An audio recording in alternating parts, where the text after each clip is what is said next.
Ya, puji Tuhan, shalom. Sekali lagi shalom. Saya percaya kita semua diberkati Tuhan dan tidak terasa kita masuk di bulan yang baru ya. Kayaknya belum lama masuk tahun 2025, tahu-tahu kok sudah bulan ketiga ya. Dan kita bersyukur kalau Tuhan memberikan tuntunan bagi setiap kita bahwa tahun 2025 adalah tahun penuaian bagi kita. Katakan sama-sama, 2, 3, tahun 2025, tahun penuaian.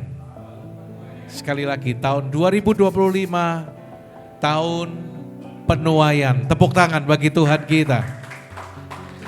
Nah, hari ini saya rindu untuk membagikan apa yang Tuhan taruh dalam hati saya, yaitu hati seorang penuai, ya, hati seorang penuai. Kita akan baca terlebih dahulu dalam Matius pasal ke-35 sampai 38. Demikianlah Yesus berkeliling ke semua kota dan desa. Ia mengajar dalam rumah-rumah ibadat dan memberitakan Injil Kerajaan Sorga, serta melenyapkan segala penyakit dan kelemahan. Melihat orang banyak itu, tergeraklah hati Yesus oleh belas kasihan kepada mereka, karena mereka lelah dan terlantar seperti domba yang tidak bergembala. Maka katanya kepada murid-muridnya, tuaian memang banyak, tetapi pekerja sedikit. Karena itu mintalah kepada Tuan yang empunya tuaian, supaya ia mengirimkan pekerja-pekerja untuk tuaian itu. Kita katakan amin, saudaraku. Nah, saudara, kita melihat bagaimana Yesus memiliki hati yang penuh dengan belas kasihan bagi jiwa-jiwa.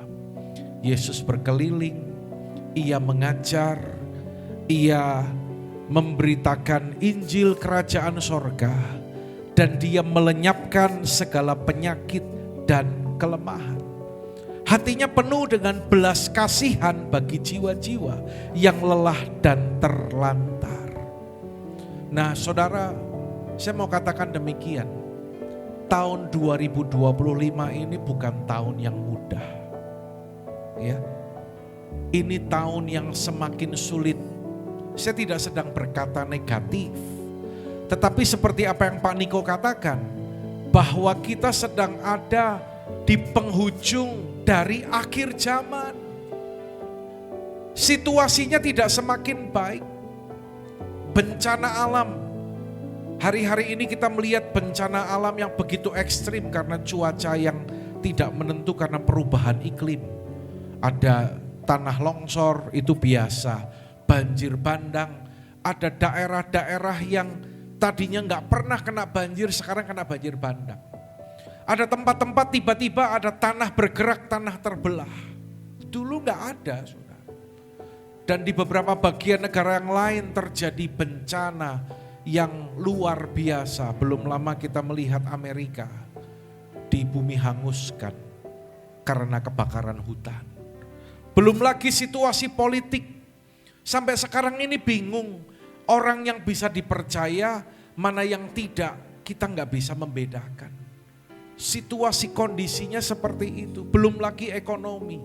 Terjadi persoalan yang gak ringan, saudara. Kemarin kita mendengar ada mega korupsi di Pertamina. Pertama saya mendengar cerita ini, saya langsung tiba-tiba ingat, selama ini saya beli Pertamax, tapi dapatnya Pertalite rasa blueberry. Ya. Sampai ada yang bilang, itu Pak Andi itu beli Pertalite tapi gak usah ngantri, gak usah pakai barcode gitu ya. Tapi sudahlah. Sampai merugikan negara itu 968,5 triliun. Coba otak kita nyampe gak, saudara? Ya. Baru 1 Maret kemarin ada satu pabrik yang besar didirikan tahun 1966, yaitu PT Sritex di Solo. Mungkin orang Solo tahu. Pasti tahu ya. Pada tahun 90-an bahkan pabrik itu sedang jaya-jayanya karena memproduksi seragam militer, bahkan sampai diekspor, saudara. Sampai saat itu saya mendengar cerita orang itu begitu bangga kalau kerja di Sritex. Tapi apa yang terjadi? 1 Maret adalah hari terakhir mereka beroperasi. Dinyatakan pilot dengan kerugian di sepanjang tahun 2021 sebesar 15,6 triliun. Dan harus merumahkan lebih dari 10.000, sekitar 10 sampai 12.000 pegawai.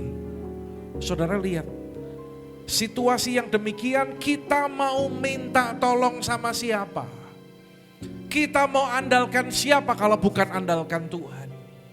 Tetapi penghiburan, berita baik bagi kita, Tuhan berkata bahwa tahun yang tidak baik ini, tahun yang tidak menentu ini, Tuhan katakan tahun ini adalah tahun penuaian bagi kita.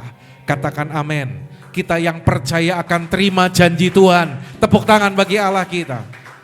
Ya, orang yang percaya itu akan terima janji Tuhan.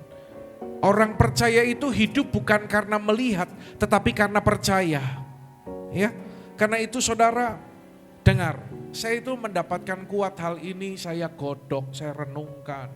Sampai kemarin, sampai malam juga apa ya yang memang Tuhan mau saya sampaikan, dan saya mendapatkan bahwa kalau kita mau alami penuaian di tahun ini, janji Tuhan, kita akan menuai jiwa. Katakan amin.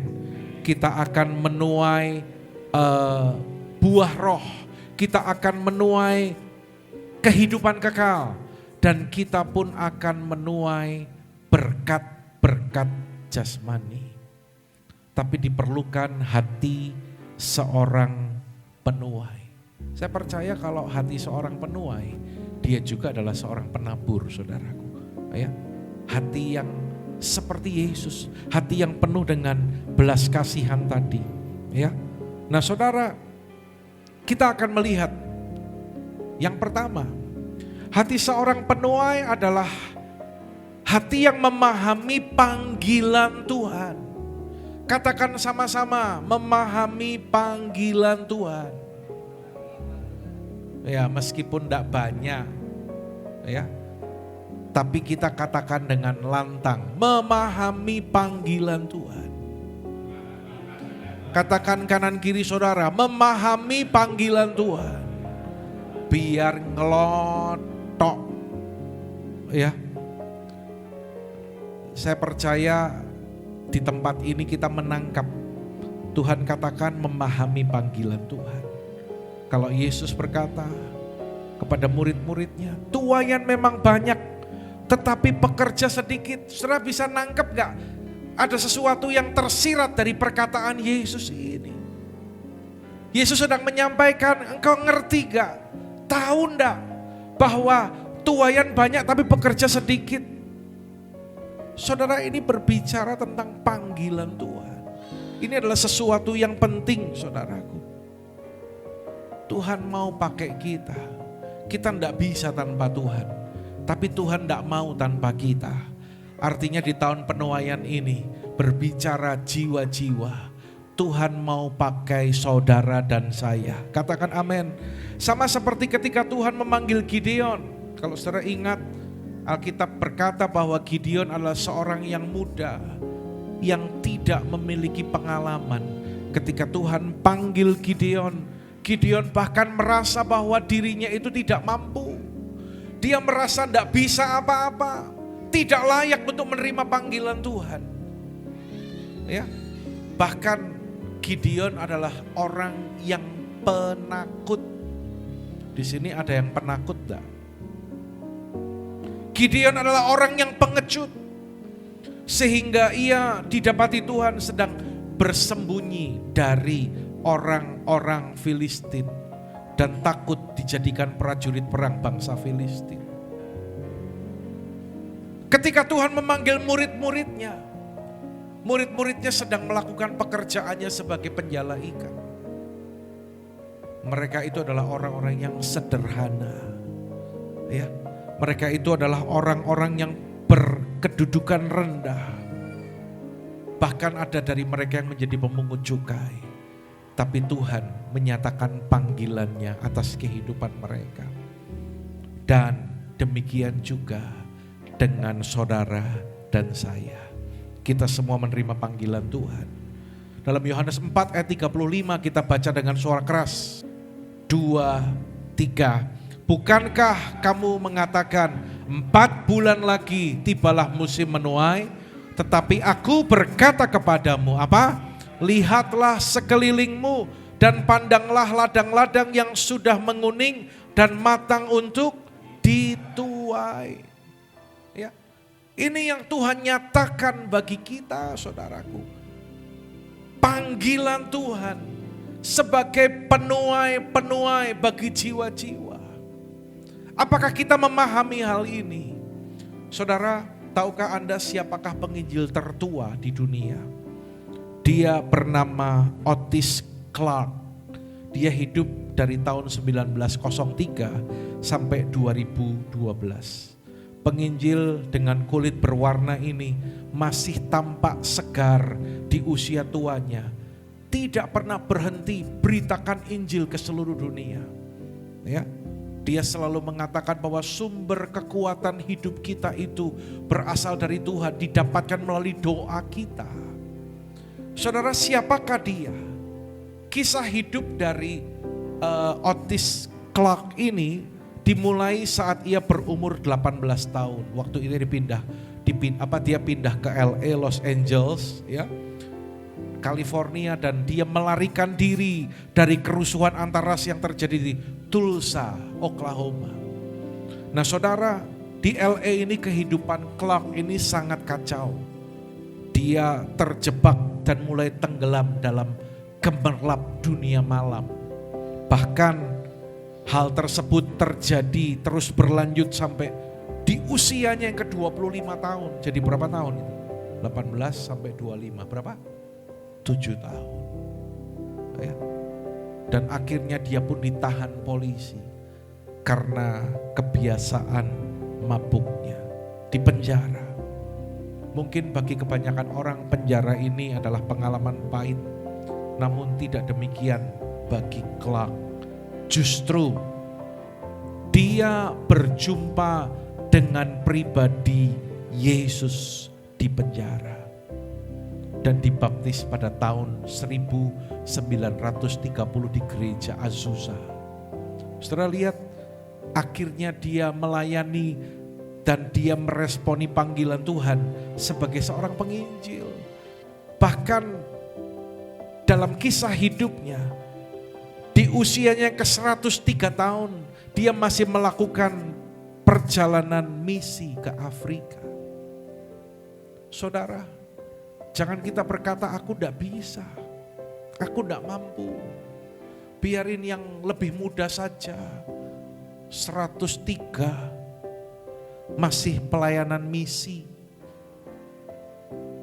Pak Yahya usia berapa sekarang? Hah? Dengarnya 61, sampai kaget saya.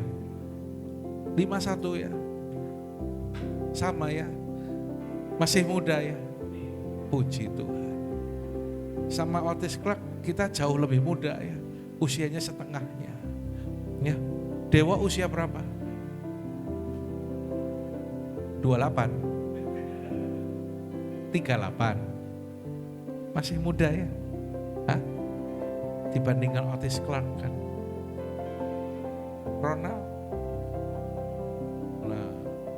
Ronald Clark lebih muda dibandingkan Otis Clark.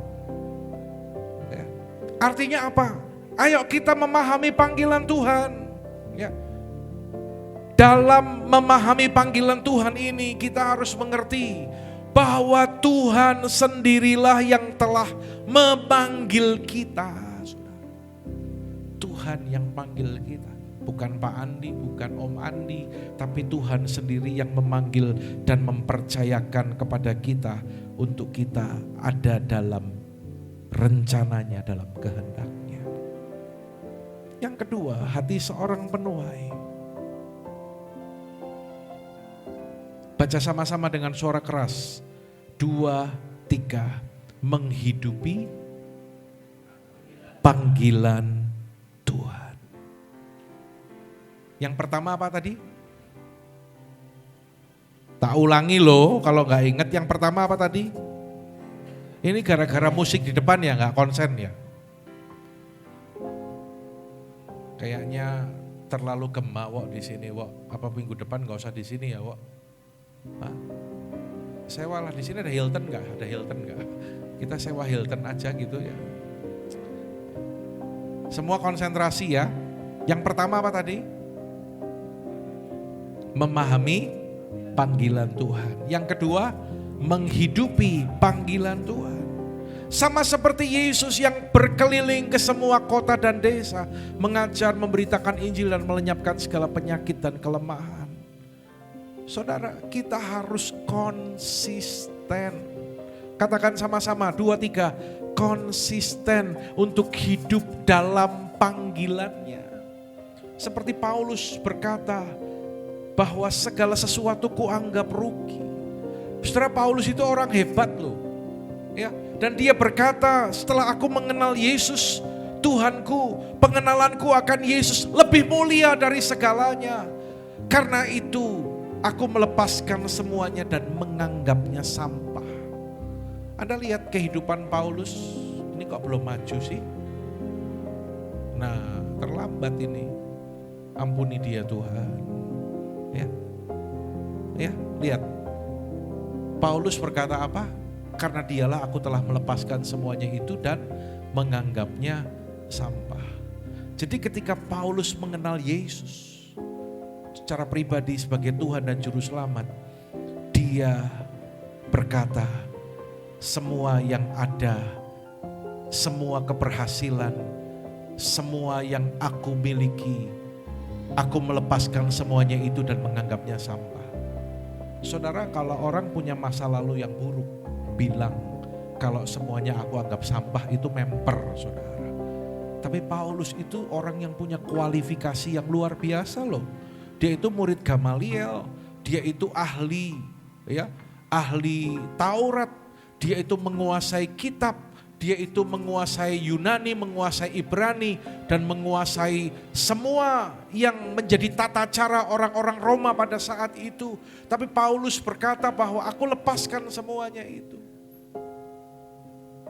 Bahkan dia rela menghadapi ancaman dan aniaya. Berbeda ya dengan kekristenan model sekarang, saudara. Ya, nanti kalau saya lanjutkan kalimat saya, kalau ada yang tersinggung ya mohon maaf ya. Tapi saya mau bilang gini, kalau dengar firman itu, Anda itu harus tersinggung supaya kita menjadi lebih baik. Yang amen malah si Arwen, papa mamahnya nggak amen, gimana ini? Ya, kalau dengar firman itu justru kalau tersinggung itu bagus. Supaya kita menjadi lebih baik. Anda ingat gak waktu Yesus membuat mujizat, ada 5.000 orang laki-laki bersama dengan keluarganya berkumpul, lalu Yesus memberi makan mereka dari berapa roti dan berapa ekor ikan, Ronald? 2 roti dan 5 ekor ikan. Ini kebanyakan megang uang nih. Kebanyakan ngurusi duit di Adira ini. Jadi kebalik gitu ya. Berapa roti dan berapa ekor ikan, Marco? Ya, setuju? 5 ketul roti dan 2 ekor ikan. Lalu diserahkanlah di hadapan Yesus oleh seorang anak kecil. Lalu didoakan, dibagi-bagikan kepada orang banyak. Ingat ya cerita itu ya. Anda perhatikan, kalau orang banyak, kalau pengikut itu cuman gini, duduk nunggu dibagi roti, nunggu dikasih ikan, terima kasih. Zaman sekarang, apalagi kalau di kota-kota besar, bahkan di gereja-gereja yang besar, orang cukup datang ke gereja, nunggu dikasih roti, dikasih ikan, cuman dengar firman. Tapi murid, dia kerja, dia bagi roti itu, dia melayani. Saudara, tidak boleh hanya menjadi orang yang cuman maunya nerima terus. Tapi kita harus melayani, ya. Jadi orang yang hidup dalam panggilan, menghidupi panggilan Tuhan ini, kita ngerti, memahami, dan kita menghidupinya. Saya menemukan satu nama lagi, yaitu seorang bernama Barnabas. Barnabas ini juga menghidupi panggilan Tuhan. Alkitab catat gini, Barnabas adalah seorang yang baik. Bilang baik, saudaraku. Dia apa? Penuh dengan dan iman. Seorang yang baik, penuh dengan Roh Kudus dan iman. Maka hasilnya apa? Sejumlah orang dibawa kepada Tuhan. Jadi Barnabas itu, nama Barnabas itu dari kata bar, artinya anak, ya. Nabas adalah kata lain dari penghibur atau penolong. Atau kita sering mendengar kata parakletos, yaitu Roh Kudus. Ya, jadi kalau bar Ronald berarti itu barnya itu anak. Ya, kalau bar Dewo anak Dewo ya berarti ya. Ya, itu kalau bar gitu. Tapi kan ini bukan bar Dewo, ini Barnabas. Artinya apa? Anak penghiburan. Orangnya baik, penuh dengan Roh Kudus dan iman. Dia adalah penuai jiwa yang efektif. Ya. Sejumlah jiwa dibawa datang kepada Tuhan. Barnabas orang yang suka membangun hubungan. Tadi Parakletos itu berbicara tentang pendamping, penolong. Dia dampingi jiwa-jiwa untuk kenal Tuhan. Dimuridkan, ya, didampingi. Ini yang kita lakukan dalam kul. Nah saudara, Barnabas juga adalah orang yang murah hati. Katakan murah hati. Ya, kalau nanti Anda baca dalam Kisah 4 ayat 37, waktu dia melayani itu kan terjadi revival di Antioquia dan sekitarnya. Nah, dalam kondisi revival itu, Barnabas ini tersentuh hatinya. Dia ini orang kaya, berasal dari Pulau Siprus. Dan dia tersentuh hatinya, dan dia menjual ladang miliknya. Dan hasil penjualan itu dibawanya di kaki rasul-rasul. Tahun penuaian ini kita akan menuai kalau kita mau menabur. Amin saudara. Coba perhatikan ke depan sebentar. Alkitab berkata orang yang menabur banyak akan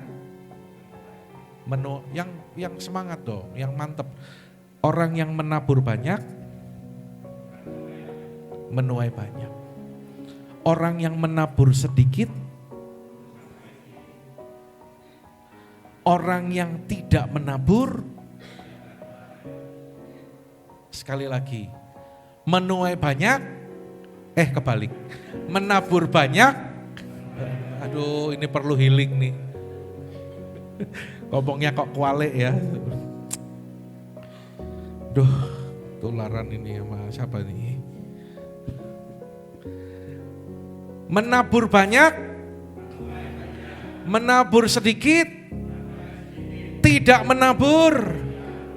Anda bilang ke kanan kiri saudara, bilang, 3 titik bilang. Enggak bilang tadi, menabur banyak, bilang. Menabur sedikit, tidak menabur. Ya, Marco udah bilang ke istrimu, Lucy udah bilang ke suamimu, sekarang bilang ke belakangmu, bilang. Ya, kasihan yang ya, Eva bilang ke sebelahnya tuh kasihan sendirian ya. Bukan cuma dadah-dadah tapi ngomong. Menabur banyak, ya, menabur sedikit, tidak menabur. Tanyain, kamu mau yang mana? Hah? Ya, maunya menabur sedikit menuai banyak gitu kan. Ya enggak bisa. Kalau nabur sedikit ya nuainya sedikit. Itu Alkitab berkata demikian. Ya. Nah saudara, orang yang menghidupi panggilan Tuhan seperti Barnabas, dia adalah orang yang murah hati. Saya mau saksikan di Wonosobo, kita tahu ya, ada yang namanya Kofu Uwe itu ya. Tadi pagi saya saksikan di ibadah.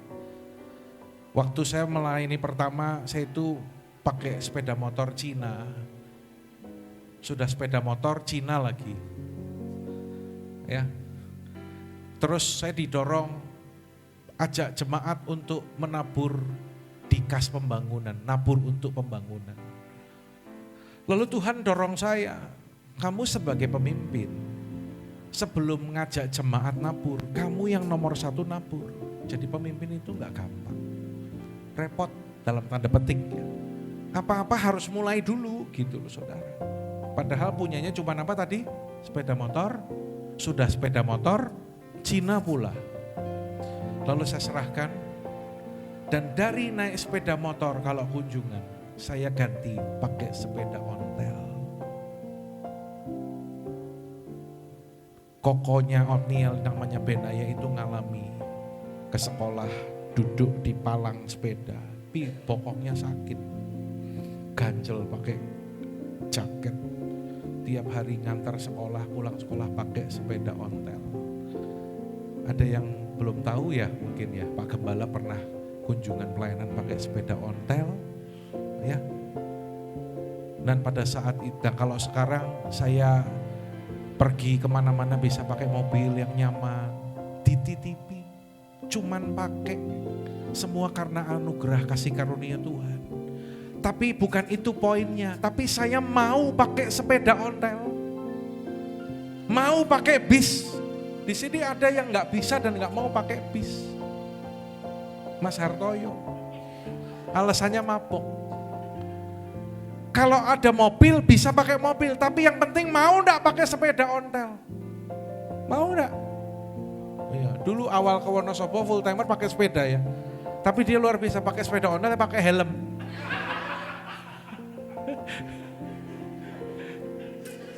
Nah, waktu saya berikan sepeda motor saya itu, dan saya menantang jemaat yang jumlahnya juga tidak sebanyak saudara yang hadir malam ini. Dengar, dulu waktu awal saya melayani, jemaat Wonosobo itu jumlahnya nggak lebih dari Anda yang hadir. Ya, tapi sekarang dari data baptisan udah ratusan. Tapi ya banyak yang keluar kota. Ya, tapi puji Tuhan hari-hari ini terus Tuhan tambahkan dengan jiwa-jiwa baru. Dan saya percaya ada saatnya tidak lama lagi Semarang juga akan alami penuaian jiwa yang besar. Nah waktu saya bilang gitu, tiba-tiba yang namanya Kofu Uwe ini selesai ibadah datang dan bilang, Pak saya kok dituntun Tuhan, didorong Tuhan untuk nabur. Nah saya pikir ya nabur ya biasa kan, betul ya Marco ya? Nabur ya biasa toh memberi, tapi ini beda Pak. Bedanya apa? Tuhan katakan, saya suruh mengenolkan tabungan saya. Bukan berarti uang toko waktu dia baru ngerilis toko, uang toko dikasih, enggak, bukan membabi buta gitu. Tapi dia mungkin punya tabungan lah, baru awal ngerintis usaha, dia juga punya simpanan. Dan Tuhan bilang, enolkan tabunganmu. Dan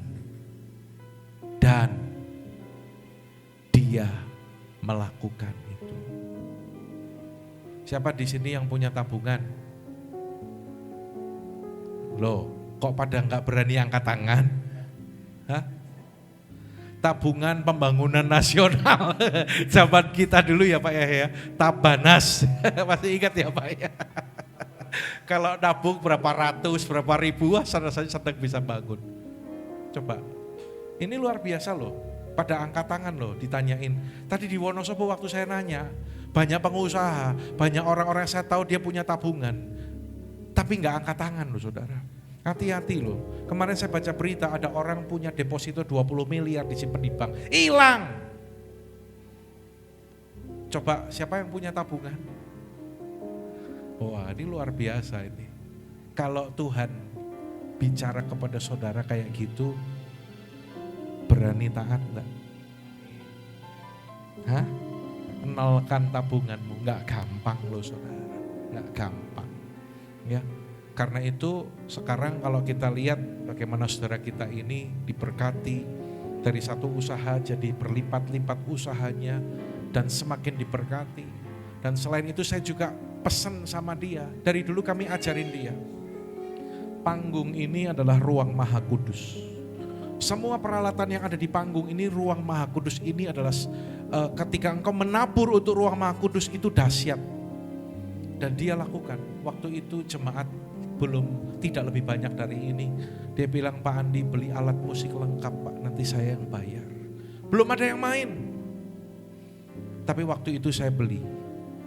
Dan terus diperbaiki sampai sekarang alat-alat musiknya semakin baik. Dia lakukan itu. Dia perhatikan gereja, dia nabur, dengar, tidak semakin kurang tapi semakin bertambah. Kadang kan orang gak ngerti, wah dia kok gini, nanti dulu. Orang gak tahu dia naburnya seperti apa. Ya. Saya melayani di Semarang itu sejak 2015. Dan ngerasakan namanya bayar sewa hotel, kalau dihitung itu sudah lumayan. Meskipun kita udah dapat anugerah bayarnya itu paket hemat ya. Dan saya ingat di Wonosobo kita diizinkan pakai tempat ibadah sejak 2004. Itu kalau dihitung kontrak itu berapa bayarnya. Tetapi mereka tidak pernah minta itu. Bapak dan Ibu Hartanto, kalau Anda tahu Cik Linda itu. Tapi saya nggak merasa sungkan sama mereka. Kenapa? Karena Tuhan yang saya layani tidak pernah berhutang. Amin. Ya.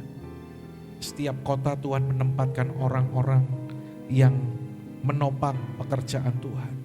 Saya juga bersyukur. Di sini ada keluarga Pak Yahya. Sejak beberapa waktu yang lalu diberkati sampai punya rumah baru. Puji Tuhan. Sebelahnya masih kosong ya Pak. Oh sudah laku. Oh, kalah cepat ya udah nggak jadilah.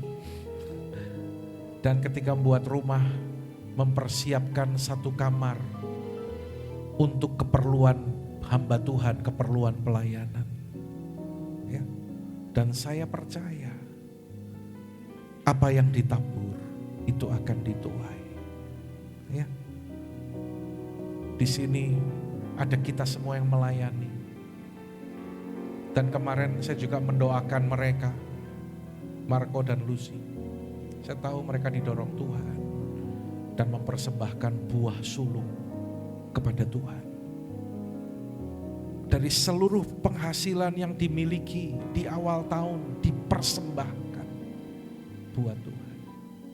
Saudara, mari kita belajar dari teladan Barnabas ini bahwa orang yang murah hatinya, orang yang menghidupi panggilan Tuhan, dia adalah seorang yang murah hati. Dia mengerti kebutuhan pekerjaan Tuhan. Dia menabur karena dia percaya orang yang menabur dia juga akan menuai. Saya berdoa di tempat ini kita semua menjadi orang-orang yang murah hati. Amin. Barnabas juga orang yang sabar. Bilang sabar saudara. Ya, sabar dan dia mengasihi orang yang menyulitkan. Siapa dia? Orang yang menyulitkan yang dimaksudkan Saulus. Saulus itu dulu penganiaya jemaat, ngejar-ngejar jemaat, sampai Stefanus juga dihukum mati, dirajam batu itu gara-gara Saulus. Tapi ketika Saulus dilawat Tuhan, dia buta sampai melihat. Karena berjumpa dengan Ananias, dia dipenuhi Roh Kudus. Dan setelah itu dia melayani Tuhan. Tapi orang-orang masih takut ketemu Saulus. Hati-hati loh, ini orang jahat, orang jahat. Gak percaya sama dia. Tapi dengar, Barnabas dengan sabar, dia datang kepada Saulus. Diajak ketemu dengan rasul-rasul. Dan dibilang, gak usah takut, ini Saulus sudah bertobat, sudah sungguh-sungguh. Sampai akhirnya Saulus dipakai Tuhan dengan luar biasa, bahkan lebih dari Barnabas. Barnabas orang yang sabar terhadap orang-orang yang belum berubah. Dalam pelayanan mereka juga pernah bersama-sama dengan seorang yang bernama Markus. Yohanes yang disebut Markus, Alkitab katakan. Nah, Markus ini, ada yang namanya Markus gak ya? Tapi hari ini gak ada ya. Lah Markus ini tuh anak mami, manja, egois. Jadi dalam pelayanan tiba-tiba Markus ini kabur. Apakah yang namanya Markus sering kabur? Pokoknya dia tiba-tiba kabur meninggalkan pelayanan. Sampai terjadi perdebatan konflik antara Paulus dan Barnabas. Jadi tadinya mereka tiga-tiga ini pelayanan bareng. Nah tiba-tiba Markus ini pergi begitu saja. Sampai Barnabas sama Paulus ini debat. Paulus marah dan bilang, aku enggak mau lagi bareng sama Markus. Pokoknya aku enggak mau. Cukup dia orang yang enggak setia, dia orang enggak komitmen. Aku enggak mau pokoknya. Barnabas bilang, enggak apa-apa lah, kita kasih kesempatan. Akhirnya sampai Paulus dan Barnabas ini berpisah. Saya perhatikan Barnabas ini sabar. Meskipun Markus ini orang yang egois. Karena anak mami, karena dimanja. Karena itu, kok makin bateri. Oh, karena itu kalau Anda punya anak, jangan dimanja. Ya, meskipun punya, jangan apa-apa diturutin. Saya didik mereka bukan menjadi anak yang manja. Belum lama waktu ganti HP, kokonya juga belum lama ganti HP. Pi mau beli ini ya, speknya tinggi, oke, harganya berapa sekian. Mereka ganti HP itu enggak pernah minta sama papi maminya. Ya. Jadi didik anak itu enggak boleh jadi anak yang manja. Karena apa? Sebagai orang tua kita itu enggak tentu bisa ngopeni mereka seterusnya. Tapi mereka harus dibawa untuk mengandalkan Tuhan. Benar-benar bergantung kepada Tuhan. Suatu saat kalau sampai kita enggak ada, mereka tetap aman dalam anugerah Tuhan. Amin saudaraku. Ya. Mari kita belajar hal ini. Sampai akhirnya Markus ini yang pergi, Barnabas tetap datang kepada Markus, didampingi, dimuridkan. Dan apa yang terjadi? Markus berubah. Markus loh ya, bukan Marco. Markus diubahkan oleh Tuhan. Sampai dia menulis kitab Markus. Bahkan ada kemungkinan Markus ini menulis surat Petrus. Ada kemungkinan itu. Sampai akhirnya Markus ini bahkan dia pergi dan sampai akhirnya mati syahid. Bayangkan dari orang yang tidak setia, dari orang yang kabur dari pelayanan. Tetapi Markus ini dipulihkan. Karena apa? Karena Barnabas sabar. Yang ketiga, hati seorang penuai. Baca sama-sama dengan suara yang keras. Melangkah dalam panggilan Tuhan dengan kuasa untuk menjadi saksi. Yang pertama tadi apa? Memahami panggilan Tuhan. Yang kedua apa? Menghidupi panggilan Tuhan. Dari contoh tadi ya, Paulus dan Barnabas. Dan yang ketiga, kita harus melangkah. Sama seperti Yesus memanggil ke-12 muridnya, memberi kuasa kepada mereka. Kita harus melangkah dalam panggilan Tuhan. Saudara, Paulus pernah berkata dalam 1 Korintus pasal yang ke-16 ayat 9, ketika dia ada di Efesus, dia bilang gini, sebab di sini adalah kesempatan bagiku untuk mengerjakan pekerjaan besar dan penting. Setelah tahun penuaian ini adalah pekerjaan yang besar dan penting. Amin saudara.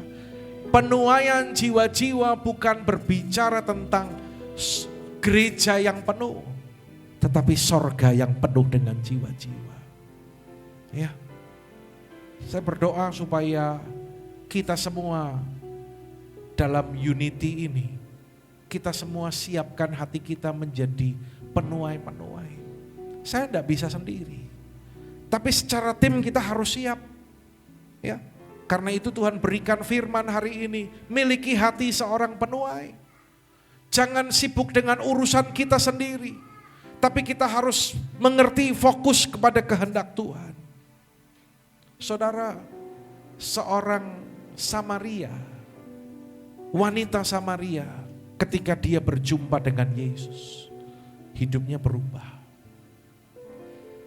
Ketika tahu bahwa ini adalah Mesias yang dijanjikan itu, apa yang terjadi? Dia tinggalkan tempayannya dan dia pergi ke kotanya. Alkitab katakan apa? Dia cerita tentang siapa Yesus. Dan banyak orang di kota itu menjadi percaya kepada Yesus sebagai Mesias. Orang sudah bertobat, hidupnya berubah, dan akhirnya menyelamatkan jiwa-jiwa. Saudara, setelah kita terima Tuhan, bukan sekedar aku terima keselamatan untuk diriku sendiri, tapi Tuhan mau pakai kita untuk melangkah dengan kuasa, menjangkau jiwa-jiwa. Amin. Siapakah tuaian itu? Tadi dikatakan tuaian itu adalah orang-orang yang bermasalah. Jadi kalau ketemu sama teman, sama sahabat, sama tetangga yang sedang ada masalah, atau dia sendiri sedang bermasalah, itu adalah tuaian. Ya, saudara bayangkan kalau Tuhan pertemukan saudara dengan orang yang seharusnya dia harus mendengar berita Injil, tapi engkau enggak taat, engkau enggak memberitakan Injil. Setelah itu 2 hari kemudian dia mati dan tidak selamat. Saudara bayangkan itu. Tuhan percaya sama saudara. Kalau ketemu Marko, pasti orang ini akan dengar Injil. Karena itu kalau ada kesempatan harus berani memberitakan Injil. Amin Pak Dokter. Ya. Tuhan yakin sama Devi. Teman kerjanya, lingkungannya, orang-orang dalam circle-nya. Kalau ketemu Devi yang sudah dimuridkan di HOG ini, pasti orang itu akan dengar Injil. Tuhan percaya loh sama kamu Devi. Amin toh. Senyum toh apa amin? Ya, bukan cuma senyum-senyum loh. Nanti saya takut kalau kamu senyum-senyum gitu sendiri ya. Amin. Ya. Jangan kecewakan kepercayaan yang Tuhan berikan. Tuhan juga percaya sama yang namanya Rini. Sayang Rina gak hadir hari ini. Terlebih yang namanya juga Ririn. Komplit tenan, Ririn, Riri, Rina, Rini ya, komplit ya. Tuhan percaya sama saudara semua yang hadir di tempat ini. Ya. Kalau ketemu jangan sia-siakan kesempatan. Kemarin waktu kami ada kesempatan untuk liburan, untuk holiday, ya, healing. Karena Obowo ini sudah banyak lupa, jadi saya perlu bawa dia healing. Supaya di restart lagi gitu ya. Tapi habis healing masih lupa lagi kemarin. Berarti harus healing lagi. Jadi sebelum healing lupa, kan tak ajak healing. Setelah healing juga lupa kayak gitu kan. Ya, yang saya mau cerita gini, di Jawa Timur di tempat kami berlibur, di Jatim Park 3, ketika saya antar anak-anak, ya beli kaos, milih gitu ya. Anak lanang, anak wedok, pilih kaos gitu ya. Ya, biasanya senang kalau papinya udah bilang kayak gitu langsung milih gitu kan, oatmeal ya. Apalagi dulu kan ngajarin omnya nih, kalau lagi pergi sama papi pilih makanan yang paling mahal katanya kayak gitu. Ini nih, ngajarin Om Hartoyo dan Om Hartoyo ngikut lagi. Repot saudara. Karena itu kemarin pas liburan tak jatah uang makan ya. Ini gara-gara anak papi nih yang ngajarin kayak gitu. Ya, kalau pergi sama papi pilih makanan yang paling mahal Om. Saya mau cerita apa jadi lupa. Waktu di sana sambil mereka milih kaos, saya lihat ini 2 orang ya. Saya tanya, Mas dari mana? Oh kalau saya mah dari Bandung Pak, dari Bandung gitu kan bahasanya. Sunda kan kayak gitu ya. Oh kalau Bapak dari mana? Kalau saya dari sorga. Dan saya akan kembali ke sorga. Disitulah saya mulai bicara. Saya cerita bahwa agama tidak menyelamatkan. Hanya Yesus yang telah mati di kayu salib untuk menebus dosa manusia. Kalau engkau percaya, engkau diselamatkan. Saya katakan, orang berdosa itu seperti orang yang kecemplung kolam renang. Tolong, help, help, help. Agama itu memang ngajarin kebaikan. Tapi seperti halnya gini, orang lagi kecemplung lagi, help, help. Dilemparin buku, cara berenang yang baik. Baca dulu sana, apa bisa?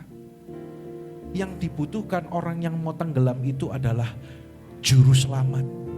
Dan itulah Isa atau Yesus yang mati di salib. Yesus bukan manusia yang dituhankan, no. Tapi dia adalah Allah yang turun ke dunia menjadi manusia. Mati di kayu salib, dibangkitkan pada hari yang ketiga.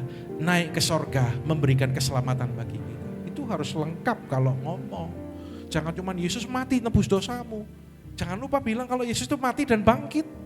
Ya, saya cerita. Oh, saya baru tahu Pak. Bayangkan saudara. Ya, dia bilang saya baru tahu. Sebelum keluar, saya mau doakan mau nggak? Oh ya mau banget Pak. Supaya tokonya laris. Saya doakan dia. Saya percaya. Alkitab bilang gini. Firman yang ditabur tidak akan pernah kembali dengan sia-sia. Kasih tahu kanan kiri. Karena itu melangkah.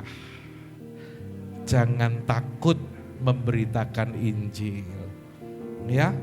Orang yang butuh kesembuhan, jangan takut. Orang sakit selain Pak dokter ngobati, mau enggak Bu saya doakan. Wah. Akhirnya bukan hanya dokter Marco, tapi Rasul Marco gitu ya. Orang yang lelah dan terlantar. Ya, ada orang yang hidupnya itu mati, hidup segan mati tak mau gitu loh saudara. Ngerti gak? Hidupnya berat banget, kayaknya masalahnya seabrek-abrek. Aduh, orang-orang Kristen juga banyak yang kayak gitu saudara. Ya modelnya cuma datang jadi pengunjung, cuma mau terima-terima, tapi gak lakukan apapun. Datang dengar firman tapi gak melakukan firman. Buat apa dengar firman tapi gak melakukan? Ya. Di Wonosobo ada pelayan Tuhan membawa jiwa baru. Laki perempuan dibawa datang. Terus dia cerita, di gerejanya yang lama, mereka rajin ibadah, tapi dia gak ngerti firman. Di gerejanya yang lama, cuman ada acara ibadah hari Minggu. Senin sampai Sabtu gak ada acara apapun. Karena itu saudara bersyukur kalau di sini rohanimu itu diperhatikan. Makanan rohani, mau makanan utama, mau dessert, mau cemilan, semuanya ada. Sayangnya sudah disiapin makanan, kadang gak datang, gak makan. Coba noleh kanan kiri, pelototin kanan kirimu. Ya. Ada morning call. Morning call hari apa ya? Kok saya tiba-tiba lupa? Ronald. Ya. Lain morning call ada apa lagi? Ya. Hari apa? Kamu ikut terus ya. Ikut terus ya. Puji Tuhan, sebulan 4 kali.